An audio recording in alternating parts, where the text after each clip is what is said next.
Hello and welcome back to Morning Footy. We are thrilled here on the show to be joined by Toronto FC's new head coach, hired in August, John Herdman, after 5 years at the helm of the Canadian men's national team. He led Canada's men's team to the first World Cup since 1986, and prior to that led Canada's women's team to 2 straight Olympic bronze medals. So, Coach, thanks for taking the time to join the show, and I want to start with your transition from the national team to now coaching a club team in Major League Soccer. What has been the biggest challenge and adjustment as you get ready for this new assignment?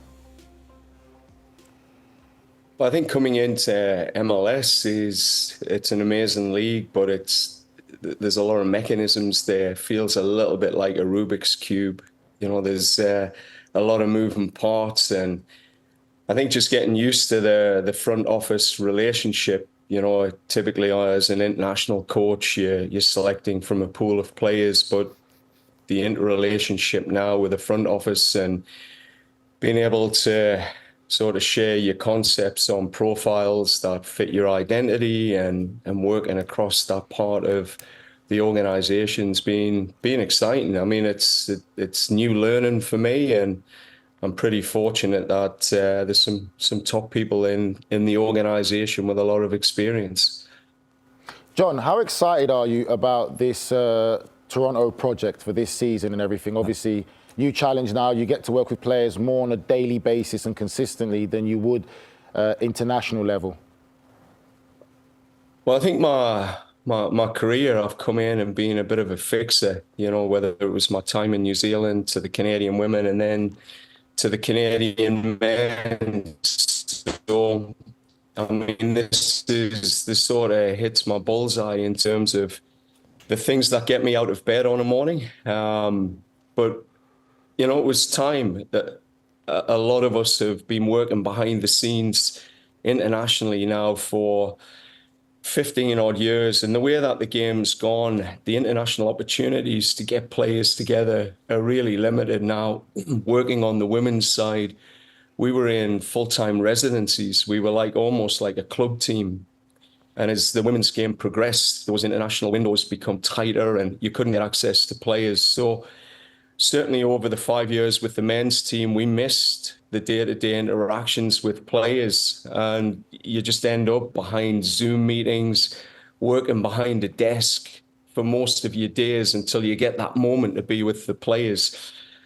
So this is it. I mean, this was the moment. You know, you could have stayed and hung in for another 3 years to go to a home World Cup, but many of the staff had done that with the women's team. We led the women's team in 2015 and really enjoyed that experience, full stadiums, etc. But yeah, this was the time, and you know, I'm pushing nearly 50 now. So if not now, then when?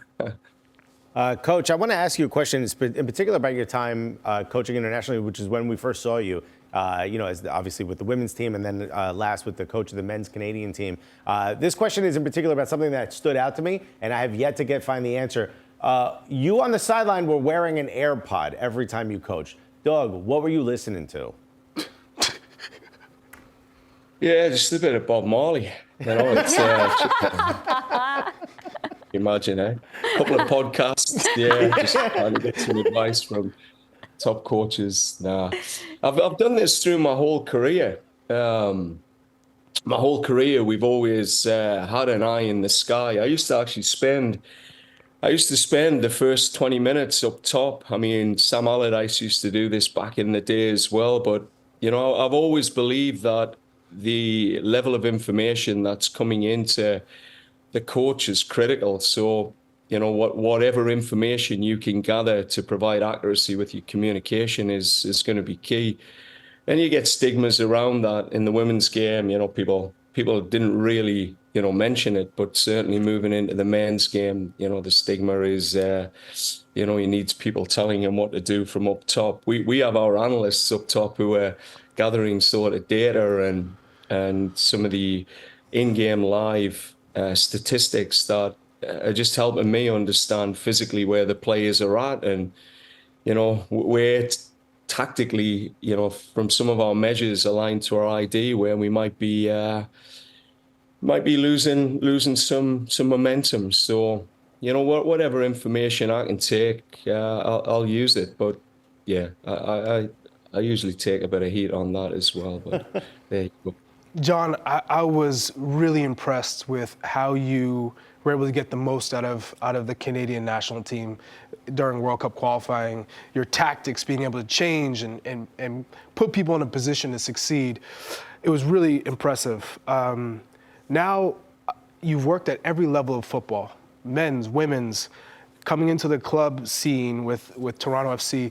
How has the emotional intelligence helped you for this role? Because it seems like you're coming into a club that is known for winning, but they've had a really rough go at things for a couple of seasons now. How has your challenges throughout your career helped you for this moment? Yeah, I think we there's a group of us. As I say, I think coaches are at the front, and when it goes bad, we take the heat, and when it goes well, we get the accolades. But there's a team of 5 people that have, traveled with me, some from New Zealand and some from the women's side straight across. And I just feel like we've refined our systems of, how to create that tactical framework and then underpin it with a cultural framework. And the cultural framework is the trust and safety that you work on every single day. I have a cultural wellness manager, Robin Gale, who was one of the female players with the Olympic team in 2012, who has helped us win bronze, helped the women's win gold, helped us qualify.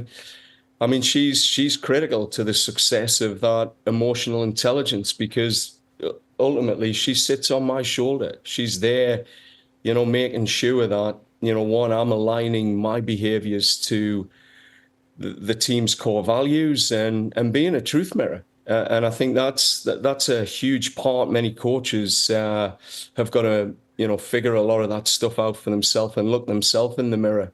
But, I've got good people around us that it's their job to, when we set our standards, to make sure the coaching team are living them, and that, we're creating a consistency in our actions. So the EQ part has been, part of being a teacher. I mean, I didn't play at the levels that many of you guys have played at, certainly tried to. So therefore, I've had to find a point of difference, and, becoming a teacher, coach, and then ultimately trying to really master an understanding of leadership has been a big part of the work we've done, and ultimately surrounding myself with people that elevate those elements of my performance.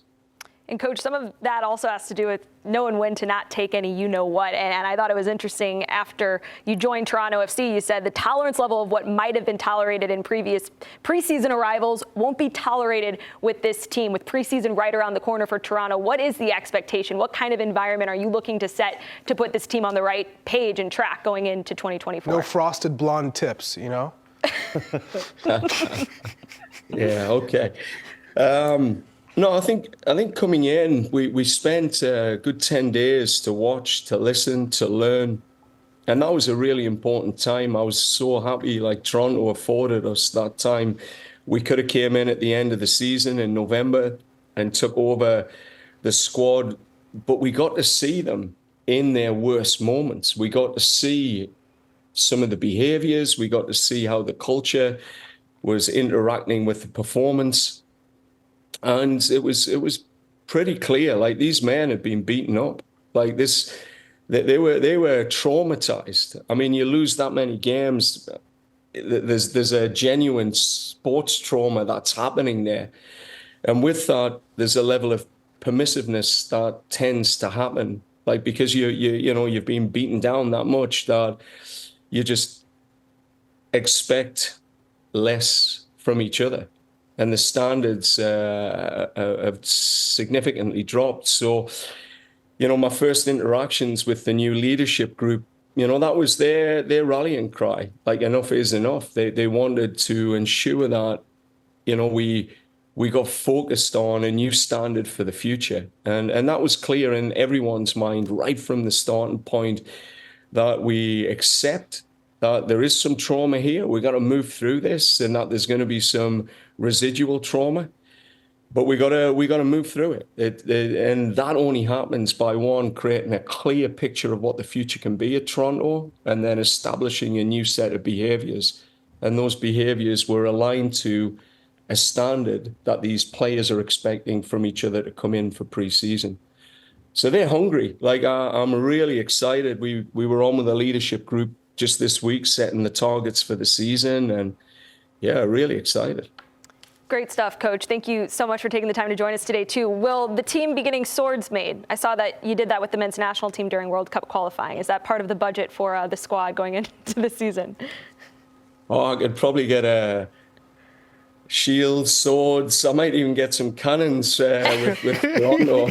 Canada soccer, maybe one sword I could afford. So, no, I think when you come into a national team and you don't have those too many opportunities to connect, for us there's an important part of creating rituals. Rituals are a huge part of your culture, and we'll be developing rituals at Toronto FC, but in ways that represent this group of men and ultimately the journey they're on. But yeah, I mean, the sword was pretty amazing. You know, the Costa Ricans confiscated it, and we'd gone 17 games undefeated, and they took it off us in customs, and then they posted on social media, "We have your sword," and it was the only game we lost. Well, yeah, I mean, Wow.